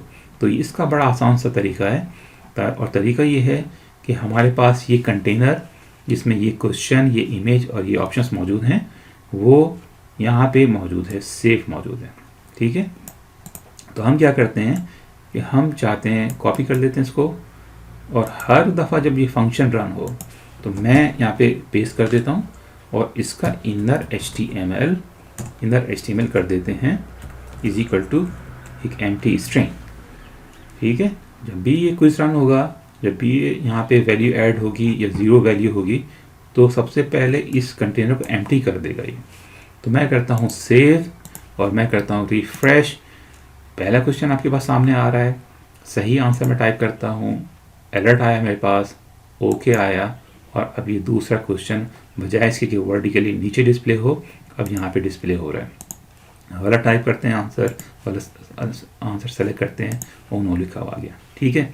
अब हमारे पास हम ये चाहते हैं कि अलर्ट के साथ साथ हमारे पास एक टिक सिंबल यहाँ पे नज़र आए जब भी मैं सही और अगर वाला टाइप करूँ तो क्रॉस सिंबल नज़र आ जाए। तो उसके लिए हम करते हैं एक और एलिमेंट क्रिएट। हम करेंगे एलिमेंट क्रिएट यहाँ पर इस लूप से पहले, और मैं कहता हूँ लेट वी रिजल्ट। मैंने एक वेरिएबल क्रिएट किया जिसको नाम मैंने दिया वी रिजल्ट का, और मैं पसंद करता हूँ वी लगाना ताकि मुझे पता हो कि ये वेरिएबल है। और मैं कहता हूँ कि डॉक्यूमेंट डॉट क्रिएट एलिमेंट, और एलिमेंट कौन सा मैं क्रिएट कर रहा हूँ इस वक्त, डिफ का, ठीक है जी। तो मैंने एक डिफ का एलिमेंट क्रिएट कर दिया है रेडियो बटन से पहले, ये यहाँ पे रेडियो बटन क्रिएट हो रहे हैं। और मैं कहता हूँ we main container append child again, ठीक है। और अपेंड चाइल्ड हम कर रहे हैं वी रिजल्ट का जो चाइल्ड है वो हमने अपने मेन कंटेनर में अपेंड कर दिया है पहले की तरह से, जिस तरह हमने बहुत सारे दूसरे एलिमेंट अटैच किए थे। तो हम करते हैं सेव इसको। यहाँ पे आपको कुछ नज़र नहीं आ रहा, ठीक है, लेकिन मैं F12 दबाता हूँ और हम कंसोल को इंस्पेक्ट करते हैं दोबारा से, और ये मेरे पास ये एक डिफ क्रिएट हो गया है जो कि इनविजिबल है इस वक्त, इनर HTML इसका एम्प्टी है। मैं इसको टारगेट करना चाहता हूँ अगेन, तो मैं चाहता हूँ इसको ID में एक दे दूँ, एक एट्रीब्यूट दे दूँ ID का। तो मैं जाता हूँ दोबारा से अपने स्क्रिप्ट में, और यहाँ पे हमने क्रिएट किया था ये एलिमेंट डिव, और मैं कहता हूँ वी रिजल्ट डॉट ID, और ID में दे देता हूँ इसको आई रिजल्ट की, ठीक है। मैं कोशिश करता हूँ कि मैं तमाम IDs आई से शुरू करूँ, और ये कैमल केस है, पहला वर्ड का जो पहला लेटर है वो स्मॉल है, और उसके बाद जो दूसरा वर्ड है उसका पहला लेटर कैपिटल है। तो अब हम इसको करते हैं सेव, और मैं करता हूँ रिफ्रेश। तो हमारे पास एक डिफ क्रिएट हो गया है, और इसमें ये ID का एट्रीब्यूट भी आ गया, इसको आई रिजल्ट, लेकिन अभी तक ये विजिबल नहीं है। तो हम जाते हैं अपने पेज के शुरू में और हेड एलिमेंट ख़त्म होने से पहले मैं स्टाइल का एक एलिमेंट क्रिएट कर लेता हूँ। ये CSS स्टाइल हम क्रिएट करेंगे और हम टारगेट करेंगे नया आई रिजल्ट के नाम से जो हमने क्रिएट किया है, तो हैश सिंबल आई रिजल्ट और एक ओपनिंग कर दी ब्रैकेट और क्लोजिंग कर दी ब्रैकेट। तो हम इसको CSS प्रॉपर्टीज़ दे रहे हैं, ठीक है। इसको हम कलर चेंज कर सकते हैं, हम इसके साइज़ डिफाइन कर सकते हैं इस एलिमेंट को जो हमने क्रिएट किया है इस स्टाइल की मदद से, CSS स्टाइल की। तो पहला स्टाइल मैं जो मैं देता हूँ वो है बॉर्डर 2 पिक्सल सॉलिड ब्लू कर देते हैं इसको, ठीक है, ताकि हमें नज़र आए। उसके बाद मैं विड्थ कर देता हूँ इसकी 120 पिक्सल्स और हाइट में कर देता हूँ इस एलिमेंट की 40 पिक्सल्स। तो सेव किया मैंने और रिफ्रेश किया तो ये एलिमेंट जो हमने क्रिएट किया था अब हमें नज़र आना शुरू हो गया, क्योंकि इसकी एक विड्थ भी है और एक हाइट भी है और बॉर्डर भी है इसका। तो हम करते हैं इसको बॉर्डर रेडियस भी कर देते हैं, बॉर्डर रेडियस, और मैं कर देता हूँ 8 पिक्सल्स। बॉर्डर रेडियस का मतलब ये है कि ये जो शार्प बॉर्डर्स हैं इसको वो 8 पिक्सल्स के हिसाब से वो एक रेडियस आ जाएगा। रिफ्रेश करते हैं और ये थोड़ा सा कर्व हो गए क्योंकि ज़रा ज़्यादा खूबसूरत लग रहे हैं। अब हम चाहते ये हैं कि जब हमारा यूज़र आंसर टाइप करे तो इसमें टिक और क्रॉस का सिंबल डिस्प्ले हो। तो उसके लिए हमें एक स्टाइल एलिमेंट में एक और क्लास क्रिएट करनी पड़ेगी और क्लास आप क्रिएट करते हैं डॉट की मदद से और हम कहते हैं टिक CSS और ओपनिंग कर दी ब्रैकेट और क्लोजिंग कर दी ब्रैकेट और इसमें हम दे देते हैं बैकग्राउंड इमेज दे दी URL करके URL और सिंगल कोटेशन मार्क और डबल कोटेशन मार्क और इमेजेस के फोल्डर में हमारे पास एक टिक PNG मौजूद है, टिक PNG इमेज मौजूद है। इस फोल्डर में इमेजेस के फोल्डर में एक टिक PNG इमेज मौजूद है, हम उसको पिक कर रहे हैं बैकग्राउंड इमेज के तौर पर। और बैकग्राउंड क्योंकि इमेज बहुत बड़ी है तो बैकग्राउंड साइज़ कर लेते हैं थोड़ा सा छोटा, तो बैकग्राउंड साइज़ कर लेते हैं 40 पिक्सल्स। अब ये हमें नज़र कैसे आए, सेव करते हैं, रिफ्रेश करते हैं और हम देखते हैं कि ये हमारे पास ये क्लास जो है अप्लाई भी कर सकते हैं नहीं कर सकते हैं। तो मैं जाता हूँ दोबारा से स्क्रिप्ट में जहाँ पे हमने ये एलिमेंट क्रिएट किया है और ये एलिमेंट हमने क्रिएट किया था यहाँ पर वी रिजल्ट और इसको मैं कह देता हूँ V result dot class name और क्लास नेम क्या था हमारा टिक CSS। तो मैंने सेव किया और मैंने रिफ्रेश किया तो आप देखेंगे इस एलिमेंट के अंदर एक बैकग्राउंड इमेज डिस्प्ले हो रही है टिक की और कई दफ़ा डिस्प्ले हो रही है। तो इसको ये बाय डिफ़ॉल्ट इसका बिहेवियर ऐसे ही होता है, मल्टीपल इमेजेस डिस्प्ले होती हैं बैकग्राउंड इमेजेस। तो मैं कहता हूँ बैकग्राउंड रिपीट नो रिपीट। मैंने किया सेव इसको और मैंने रिफ्रेश किया तो एक टिक नज़र आना शुरू हो गया। अब मैं इसको चाहता हूँ कि राइट साइड पे डिस्प्ले हो, तो मैं दोबारा से जाऊँगा प्रॉपर्टी में और बैकग्राउंड पोजीशन की एक प्रॉपर्टी होती है CSS और मैं कहता हूँ राइट। तो मैंने इसको फाइल को सेव किया, रिफ्रेश किया, ये राइट साइड पे डिस्प्ले होना शुरू हो गई, ठीक है। तो ये हमारी एक CSS प्रॉपर्टी है और इस पे कोई फ़र्क नहीं पड़ेगा कि आंसर सही हो या गलत हो, तो हम इसको भी कंट्रोल करना चाहते हैं। हम ये चाहते हैं कि ये CSS क्लास सिर्फ उस वक्त अप्लाई हो जबकि यूज़र का आंसर सही हो। मेरा आंसर इस वक्त सही है, अगर गलत हो तो इस पर भी कोई फ़र्क नहीं पड़ रहा इस वक्त, तो हमें ये चेंज करना है। तो हम यहाँ से ये क्लास जो हमने इसको यहाँ पे क्लास नेम दिया है टिक CSS का, हम इसको यहाँ से हटाकर और हम जाते हैं कंडीशन में, इसको हटा देते हैं यहाँ से और सेव कर देते हैं। और इस वक्त कोई क्लास अप्लाई नहीं हो रही, चाहे मैं गलत आंसर टाइप करूँ या सही करूँ, कोई क्लास अप्लाई नहीं हो रही, इस पर वो टिक सिंबल नज़र नहीं आ रहा। हम जाते हैं जहाँ पे इस फंक्शन में जहाँ पे यूज़र ने आंसर सही क्लिक किया और हम कहते हैं कि V result dot set attribute और हम देते हैं क्लास और कौन सी क्लास अप्लाई करना चाहते हैं। हम चाहते हैं क्लास का नाम है टिक CSS। तो मैं करता हूँ इसको सेव और मैं करता हूँ अपने एप्लीकेशन को रिफ्रेश, सही आंसर टाइप करता हूँ मैं, आहा लिखा हुआ आ गया, ओके करता हूँ, लेकिन क्लास अप्लाई नहीं हुई। तो क्लास अप्लाई इसको हो गई है, सिर्फ हुआ ये है कि ये रिफ्रेश जो हमारा स्क्रिप्ट हो रहा है दोबारा से क्वेश्चन 2 लाने के लिए, वो इतना तेज़ हो रहा है कि हमें वो टिक क्लास नज़र नहीं आ रही। और टिक क्लास नज़र आ सकती है अगर मैं इस इनर HTML को यहाँ पे कमेंट आउट कर देता हूँ। देखते नज़र आती कि नहीं आती। रिफ्रेश करते हैं, 1 मैंने किया और यहाँ पे टिक नज़र आ गया है, लेकिन दूसरा इमेज आपको दूसरा क्वेश्चन नीचे नज़र आ रहा है, तो हम ये नहीं चाहते। तो हम इसको दोबारा से एक्टिवेट कर देते हैं और फाइल सेव करते हैं और रिफ्रेश करते हैं और 1 मैं सेलेक्ट करूँगा, सही आंसर आ गया, लेकिन फ़ौरन ही दूसरा क्वेश्चन लोड हो गया। यहाँ पे इनर HTML क्लियर हुआ तो हर चीज़ क्लियर हो गई। तो अब इसका सोल्यूशन क्या है? इसका सोल्यूशन ये है, ये एक सेट टाइम आउट मेथड है और इस क्विज के फंक्शन को दोबारा रन करने से पहले मैं सेट टाइम आउट का एक मेथड यूज़ कर लेता हूँ। उसको कहते हैं सेट टाइम आउट। और सेट टाइम आउट में फंक्शन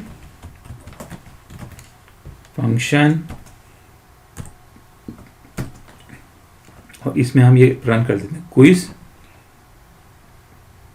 और यहाँ पे मैं इसको टाइम दे देता हूँ 1 सेकेंड का, नहीं 1000 मिली सेकेंड्स। ये कमेंट कर देते हैं। सेट टाइम आउट का मतलब ये कि मेथड है जो कि 1 सेकेंड का वेट करेगा, उसके बाद ये इसके बाद ये फंक्शन रन होगा। ठीक है, मैं सेव करता हूँ और मैं रिफ्रेश करता हूँ।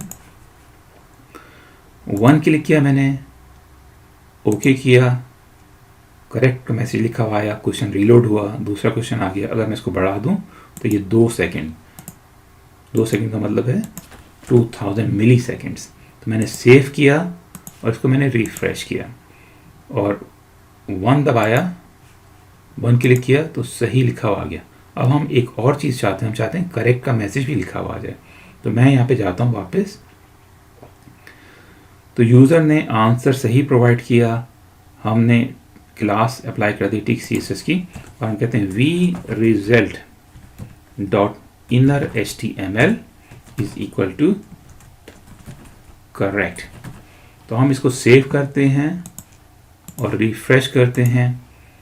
1 मैंने टाइप किया, 1 सेलेक्ट किया, करेक्ट लिखा हुआ आ गया। अब हम चाहते हैं कि ये करेक्ट जो लिखा हुआ आ रहा है ये सेंटर में आ जाए। तो मैं दोबारा से क्लिक करता हूँ, आहा लिखा हुआ आ गया। ये करेक्ट का जो वर्ड है ये सेंटर में आना चाहिए। तो हम जाते हैं दोबारा से अपनी CSS क्लास में ऊपर की तरफ, और हम कहते हैं अलाइन आइटम्स सेंटर।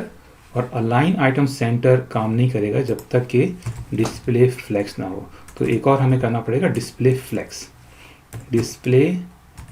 एक और प्रॉपर्टी मैंने ऐड कर दी है डिस्प्ले फ्लेक्स की, और align item centre vertically centre करेगा इसके कंटेंट को। तो सेव किया मैंने, रिफ्रेश किया, 1 मैंने टाइप किया और आहा लिखा हुआ आ गया और ये सेंटर में आ गया टेक्स्ट। अब ये करते हैं कि इसके थोड़े से फॉन्ट साइज़ को बढ़ा देते हैं। फॉन्ट साइज़ 22 पिक्सल्स मेरा ख्याल सही रहेगा। और फॉन्ट फैमिली भी मैं चेंज कर देता हूँ, मुझे पसंद है वेराला राउंड। तो मैंने सेव किया और दोबारा से रिफ्रेश किया, करेक्ट आंसर क्लिक करते हैं, आहा लिखा हुआ आ गया और यहाँ पे टेक्स्ट ज़रा अच्छे फॉन्ट में आ गया और बिल्कुल सेंटर में भी आ गया टेक्स्ट। अब हमें करना ये है कि अगर हम गलत आंसर टाइप करें, गलत आंसर सेलेक्ट करें, तो यहाँ पे अगर गलत मैसेज टाइप करें तो क्रॉस का सिंबल आ जाए और यहाँ पे रॉन्ग लिखा हुआ आ जाए। तो इसके लिए हम करते हैं एक और क्लास क्रिएट, कॉपी कर लेते हैं इसको, टिक CSS को कंट्रोल V करके पेस्ट कर लेते हैं और इसका नाम दे देते हैं क्रॉस CSS। और हम यहाँ पे इमेज कॉल करेंगे टिक के बजाय क्रॉस की। सेव करते हैं और क्रॉस इमेज भी हमारे पास इस फोल्डर में मौजूद है, क्रॉस PNG, और ये ऐसे दिख रही है। ठीक है, तो हम करते हैं एक्सप्लोरर को दोबारा से बंद, और अब हमें सिंपली क्लास अप्लाई करनी है जहाँ पे हमने इवेंट लिसनर ऐड किया हुआ है इस हिस्से में, इफ़ कंडीशन में। तो मैं इस पूरे टेक्स्ट को कॉपी कर लेता हूँ टाइम बचाने के लिए, और यहाँ पे मैं पेस्ट कर देता हूँ और इसको हम कह देते हैं wrong, और यहाँ पे जो क्लास होगी वो होगी cross CSS, CROSS, cross CSS। और देख लेते हैं कि यही नाम है क्लास का, हमने यही नाम रखा है इसका। इमेज इसमें क्रॉस PNG है और बाकी सारी चीज़ें सेम हैं। सेव करते हैं, रिफ्रेश करते हैं, सही मैं आंसर टाइप सही आंसर क्लिक करता हूँ तो आहा लिखा हुआ आ गया और यहाँ पे करेक्ट का मैसेज आ गया। अगर अब मैं गलत आंसर सेलेक्ट करूँ, गलत रेडियो बटन, तो क्रॉस लिखा हुआ आ गया और रॉन्ग लिखा हुआ आ गया। तो ठीक है जी, ये फंक्शनैलिटी हो गई है काफ़ी। तो फंक्शनैलिटी हमारी काफ़ी आ गई है इसमें। अब हम इसमें जो एक अनोइंग चीज़ है वो है अलर्ट का जो मैसेज है, इसको मैं कंट्रोल// दबा के कमेंट आउट कर देता हूँ, डिसेबल कर देता हूँ। इसका मतलब ये है कि ब्राउज़र इस लाइन ऑफ कोड को नहीं पढ़ पाएगा, रीड नहीं करेगा। लाइन नंबर 139 को रीड नहीं करेगा, लाइन नंबर 146 को रीड नहीं करेगा, क्योंकि मैंने कमेंट आउट किया हुआ इसको। इसी तरह से ये क्विज का फंक्शन जैसे हमने पहले किया था, इस सेट टाइम आउट के फंक्शन में डाल दिया हमने। ये क्विज का फंक्शन कॉल होगा हर 2 सेकंड के बाद, ताकि हमें टिक और क्रॉस और जो मैसेज है यहाँ पे लिखा हुआ नज़र आ जाए। तो सेव करते हैं इसको, और अब हमें करना ये है, रिफ्रेश करता हूँ मैं और सारे आंसर अटेम्प्ट करता हूँ। 1 मैंने सेलेक्ट किया, इसमें 1 रेडियो बटन करेक्ट, 2 किया, 3 किया, और इंटेंशनली गलत सेलेक्ट कर देते हैं, और इसके बाद 5 क्लिक किया, रेडियो बटन 5, और इसके बाद 6 किया, और इसके बाद हमारे पास यहाँ पे मैसेज आना चाहिए एंड ऑफ द टेस्ट। तो मैं अगर F12 दबाऊँ दोबारा से, तो यहाँ पे जब आखिरी क्वेश्चन रन होता है तो उसके बाद एक एरर आ जाता है। तो ये एरर इसी वजह से आ रहा है कि इसको नेक्स्ट क्वेश्चन मिल नहीं रहा। तो अब हम क्या करते हैं, इसको अवॉइड करने के लिए यहाँ पे हम जाएंगे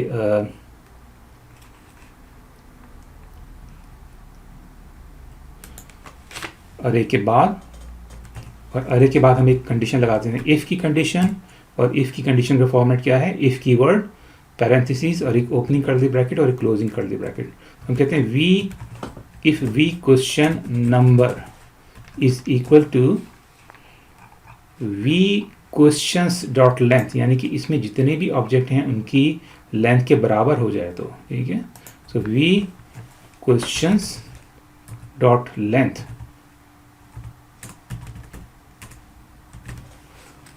तो हमारे पास क्या हो, काम क्या हो उसमें हमारे पास जो वी मेन कंटेनर है ये एम्प्टी हो जाए। कंट्रोल C कर देते हैं इसको, पहले तो ये एम्प्टी हो जाए, और उसके बाद इसमें इसका जो इनर HTML है वहाँ पे लिखा हुआ आ जाए, this is the end of the test. Test करते हैं इसको, चेक करते हैं कि जी ये सही है कि नहीं है।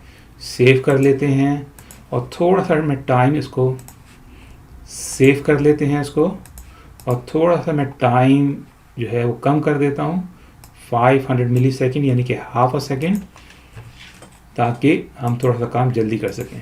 इसको रिफ़्रेश करते हैं पेज को, कुछ गड़बड़ कर दिए मैंने, F12 में दबा देता हूँ। V question is not defined, तो मैंने टाइपो कर दिया। ये असल में जो वेरिएबल का नाम है ये है वी क्वेश्चंस।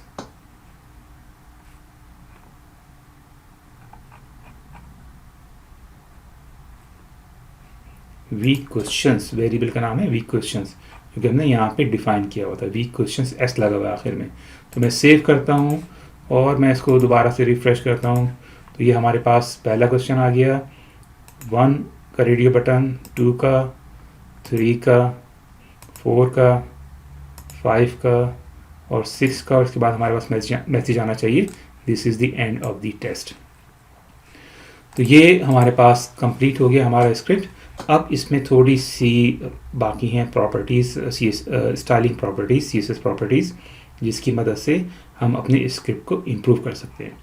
तो सारा का सारा काम जो हमारा बाकी रह गया है वो अब रह गया है CSS एरिया में।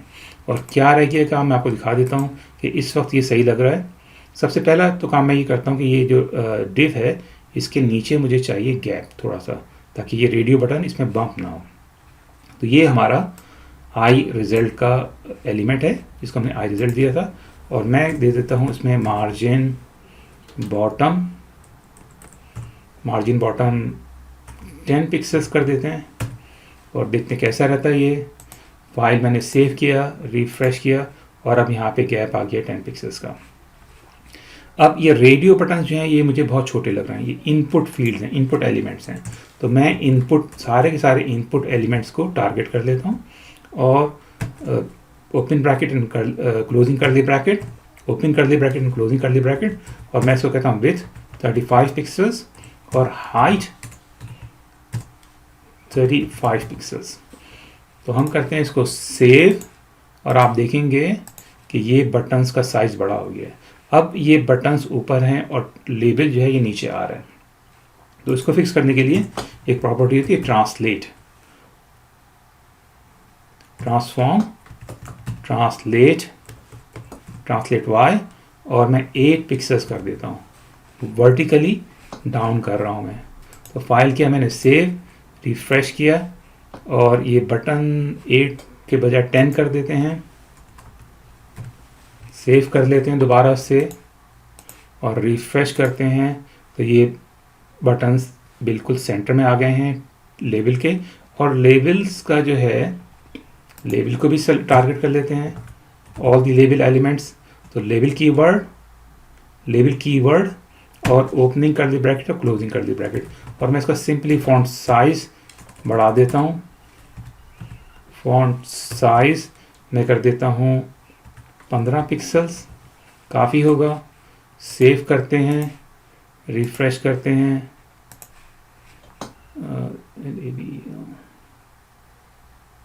इसको करते हैं 25 पिक्सल्स, सेव करते हैं, रिफ्रेश करते हैं, बहुत ज़्यादा बड़े हुए तो मैं करता हूँ इसको, मेरा ख्याल है 20 बहुत काफ़ी होगा। फाइल किया मैंने सेव और दोबारा से रिफ्रेश किया तो ये बिल्कुल सही मेरे पास लिखा हुआ आ गया है। और इसको हम फॉन्ट फैमिली को भी चेंज कर देते हैं, फॉन्ट फैमिली और वेयर ऑल अराउंड। फाइल मैंने सेव किया और रिफ्रेश किया और ये भी ज़्यादा बेहतर फॉन्ट नज़र आ रहा है। अच्छा, अब ये सारे काम हो गए। अब एक और मसला है, अब मैं करता हूँ इसको मैग्नीफाई अपने ब्राउज़र को। तो आप देखेंगे कि इमेज साइज़ जो है बहुत ज़्यादा बड़ा है और हम चाहते हैं कि ये टेक्स्ट सारा सेंटर में लिखा हुआ है। इससे पहले कि मैं दूसरी चीज़ें फिक्स करूं, हम टारगेट कर लेते हैं H3 एलिमेंट को भी। ये एक H3 एलिमेंट है तो हम जाते हैं सबसे ऊपर और हम करते हैं H3 एलिमेंट। जितने भी H3 एलिमेंट हैं उनको टारगेट कर रहे हैं हम। और हम कहते हैं इसको फॉन्ट फैमिली, इसको भी चेंज कर देते हैं वेयर ऑल अराउंड। और इसका font size, default font size change कर देते हैं, फॉन्ट साइज ये होना चाहिए 30 पिक्सल्स। तो देख लेते हैं कैसा लग रहा है। सेव किया, रिफ्रेश किया मैंने, तो अब ये किसी कदर बेहतर फॉन्ट मेरे पास लिखा हुआ आ गया है। लेकिन अब हम ये चाहते हैं कि हर चीज़ सेंटर में हो और इमेज साइज़ भी बेहतर हो जाए हमारे पास। जब मैं मैग्नीफाई करूँ ब्राउज़र को या नॉर्मल साइज़ पे लेकर आऊँ तो इतनी बड़ी इमेज नज़र ना आए। तो इसके लिए हम कर देते हैं, एक तो फॉन्ट वेट भी मैं नॉर्मल कर देता हूँ। तो फॉन्ट वेट इस पर बोल्ड है और नॉर्मल मैंने कर दिया।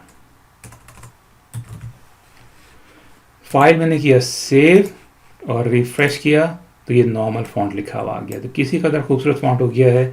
इमेज को हमने टारगेट करना है, इमेज बहुत ज़्यादा बड़ी है हमारे पास और हम जाते हैं दोबारा से अपने CSS एरिया में और इमेज को टारगेट कर लेते हैं हम। H3 के बाद इमेज है तो IMG सारे के सारे इमेज एलिमेंट्स को टारगेट कर रहे हैं हम। और हम इसमें कहते हैं विथ 400 पिक्सल्स, बहुत अच्छी होनी चाहिए काफ़ी। तो मैं जाता हूँ इसको फाइल सेव में और रिफ्रेश करता हूँ, मैक्सिमाइज़ करता हूँ ब्राउज़र को। तो ये हमारा इमेज साइज़ बाय डिफ़ॉल्ट ऐसा लग रहा है, ठीक है। अब हमें ये सारे के सारे एलिमेंट्स सेंटर में चाहिए।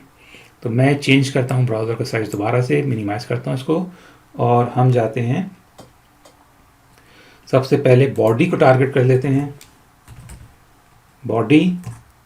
और बॉडी के बाद ओपनिंग कर ली ब्रैकेट और क्लोजिंग कर ली ब्रैकेट और विड्थ मैं दे देता हूँ बॉडी को एक 700 पिक्सेल्स बहुत है।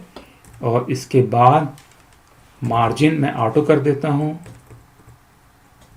मार्जिन ऑटो, ये सेंटर में कर देगी। और टेक्स्ट अलाइन सेंटर।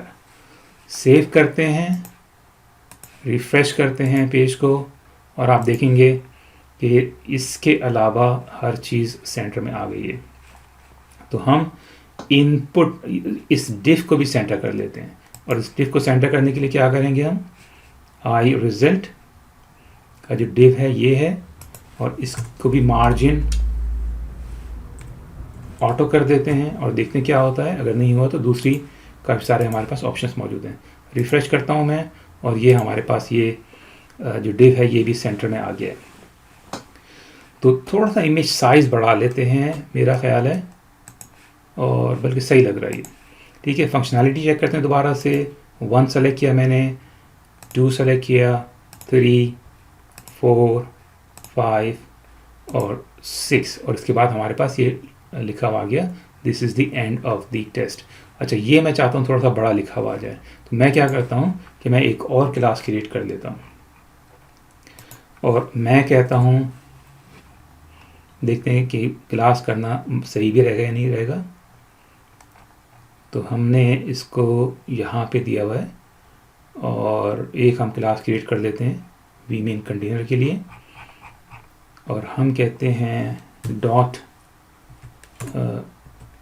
सी मेन कंटेनर। सी का मतलब मैं क्लास लेता हूँ, ज़रूरी नहीं कि आप सी यूज़ करें। और मैं इसको फॉन्ट साइज़ दे देता हूँ, फॉन्ट साइज़ 40 पिक्सेल्स,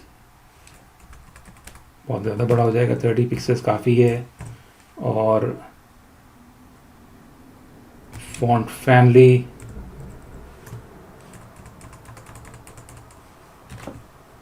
फैमिली हमारी वेराला राउंड सही रहेगी। और इसके बाद सेव करके देख लेते हैं कैसा लग रहा है। सेव करते हैं, फाइल सेव कर देते हैं, रिफ़्रेश करते हैं, और नंबर ऑफ़ क्वेश्चंस मैं थोड़े से कम कर देता हूँ इसमें, ताकि हम क्विकली इसको टेस्ट कर सकें।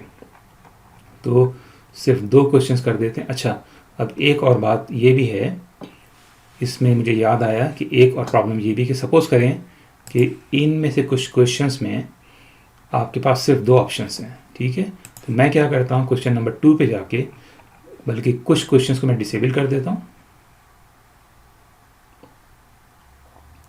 तो मैंने किया कंट्रोल/, तो ये कुछ क्वेश्चंस डिसेबल हो गए, और हमारे पास इस वक्त सिर्फ 2 क्वेश्चंस हैं। ठीक है, और कुछ चीज़ मुझे चेक करने दें, 2 मिनट। ठीक है, अब हमारे पास 2 क्वेश्चंस हो गए। फाइल मैंने सेव किया, मैक्सिमाइज भी कर देते हैं इसको, 1, और उसके बाद 2, और उसके बाद 3। क्या गड़बड़ हो रही है इसमें, इसको मैंने रिफ्रेश किया था या नहीं किया था। 1 और 2 के बाद एंड ऑफ द टेस्ट लिखा हुआ आ रहा है, लेकिन क्लास हमने जो क्रिएट की है वो अप्लाई नहीं की है।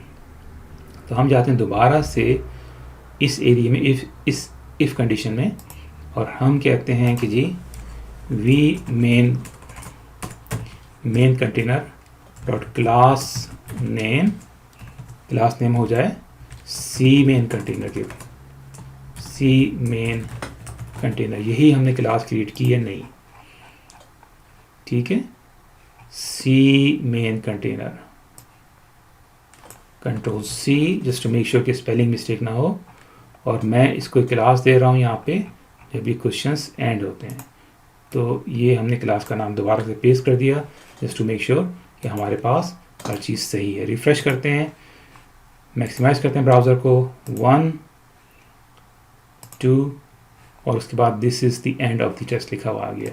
तो मैं जाता हूँ दोबारा से, कोशिश करता हूँ कि मैं इसको सेंटर में करने की, अदरवाइज़ हम ज़्यादा बॉदर नहीं करेंगे इस बारे में। फंक्शनैलिटी हमारे पास पूरी आ गई है।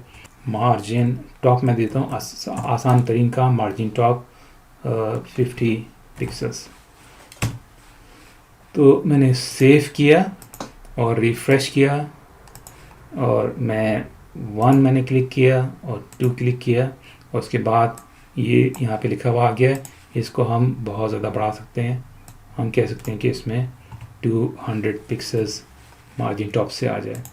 एक दफ़ा और चेक कर लेते हैं, रिफ़्रेश कर लेते हैं, 1 और 2 और this is the end of the test. तो मेरा ख्याल है कि यहाँ तक काफ़ी है। अब एक प्रॉब्लम यहाँ पे जो मैं आपको बताना चाहता हूँ, हो सकता है कि कुछ क्वेश्चंस में आपके पास ऑप्शंस कम हों, ठीक है। तो मैं चेंज करता हूँ ब्राउज़र का साइज़ एक दफ़ा और मैं जाता हूँ क्वेश्चन नंबर 2 और इसके बाद मैं एक क्वेश्चन और इसमें ऐड कर देता हूँ 1 के बाद। कंट्रोल C करते हैं और एक और ऑब्जेक्ट मैंने ऐड किया और मैं यहाँ पे कहता हूँ कि this is the image of a tiger, ठीक है। और मैं यहाँ पे इमेज चेंज कर देता हूँ। ब्राउज़र को ओपन करते हैं, यहाँ पे एक इमेज है wolf.svg, ठीक है। तो wolf.svg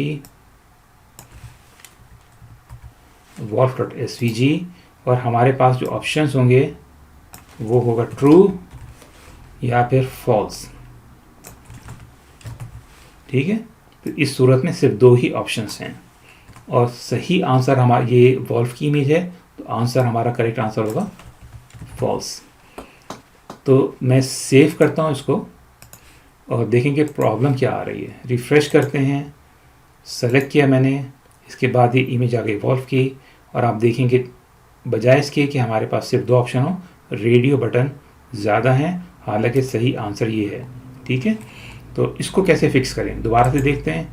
ये 1 किया मैंने, उसके बाद ये रेडियो बटन ऑप्शन से ज़्यादा है, तो मैं इसको चेंज करता हूँ ब्राउज़र को दोबारा से और यहाँ पे हम जाके कहते हैं, जहाँ हमने हार्ड कोड किया हुआ है, यहाँ पे हम कहते हैं वी क्वेश्चंस हार्ड कोड के बजाय, और इसके बाद एक स्क्वायर ब्रैकेट और स्क्वायर ब्रैकेट में वी क्वेश्चन नंबर, ये वाला variable V question number, control C और कंट्रोल V, ठीक है। कंट्रोल V कर दिया और हमने कर दिया इसके बाद डॉट ऑप्शंस डॉट लेंथ, ठीक है। तो पहले हमने हार्ड कोड किया हुआ था 6 को, ठीक है। तो 6 दफ़ा ये लूप रन हो रहा था इस वक्त, ठीक है। हम ये लूप में चेंज कर रहे हैं। अब क्या होगा, अब ये जाएगा वी क्वेश्चंस के वेरिएबल में, ठीक है। वी क्वेश्चन नंबर, जो भी ऑब्जेक्ट का नंबर है यानी कि, ठीक है। और उसके बाद ऑप्शंस डॉट लेंथ, जितनी भी ऑप्शंस की डॉट लेंथ है, इन दिस केस 2 है इसकी लेंथ। तो यहाँ पे इस कोड का मकसद, जब ये कैलकुलेशन होगी तो यहाँ पे 2 इसकी मेमोरी में आ जाएगा इंस्टेड ऑफ 6। तो अब हम करते हैं सेव और बजाय इसके कि मैं आपको अभी सेव करके दिखाऊं, मैं एक और काम कर देता हूं। तो मैं एक काम और ये करता हूं कि तीसरे क्वेश्चन में हमारे पास हम आपको सिर्फ 3 ऑप्शन दे देते हैं, ठीक है। तो यहाँ पे 2 ऑप्शंस हैं और यहाँ पे 6 ऑप्शंस हैं और यहाँ पे 3 ऑप्शंस हैं। तो सेव करते हैं दोबारा से अपने स्क्रिप्ट को, मैक्सिमाइज़ करता हूँ मैं ब्राउज़र को, रिफ़्रेश करते हैं, 1 मैंने सेलेक्ट किया, उसके बाद यहाँ पे सिर्फ ट्रू और फॉल्स लिखा हुआ आ गया क्योंकि लूप सिर्फ 2 दफ़ा चला है और मैं इसको करता हूँ फॉल्स और उसके बाद दोबारा से हमारे पास टाइगर की इमेज आ गई है और यहाँ पे 3 ऑप्शन आ गए।